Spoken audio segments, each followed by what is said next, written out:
तो परमात्मा ने को मालूम था कि जब हम हमारा वंश हमारा भक्त मेरा भेजा हुआ कोई संदेश वाहक मेरा संत तत्वदर्शी जब कलयुग में सेकंड टाइम जाओगा, यानी प्रथम चरण तो परमात्मा जब आए थे सन 1398 से सन 1518 तक 120 वर्ष रहे थे, वो तो पहली पीढ़ी है, वो प्रथम चरण है।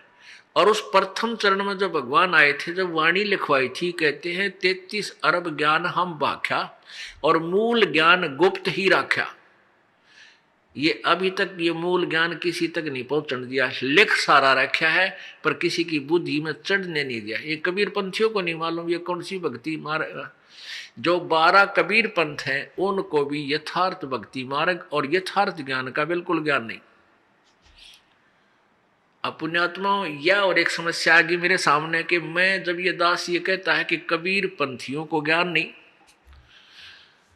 तो फिर ये सोचते हैं भी कमाल की बात है, 600 वर्ष हो गए कबीर साहब के इस पंथ में लगे हुए जुड़े हुए उन अनुयायियों को संतों को, क्या उनको ज्ञान नहीं तो रामपाल को ज्ञान हो गया? ये बात समझ में आवा नहीं। पुण्यात्माओं, ये ज्ञान किसी का नौकर नहीं है, ये तो गॉड गिवन है। सतगुर नाल वड़ियाइयां जिन चाहे तिन दे। परमेश्वर के हाथ में वड़ियाई है, उसके हाथ में है ये महिमा, जिसको चाहे उसको दे दे। एक झोटे को वो वेद ज्ञाता बना सकता है, इस दास में तो कम से कम जबान तो दे रखी थी भगवान ने, मनुष्य शरीर भी तो दे रखा मालिक ने, तो इसमें ज्ञान दे दिया।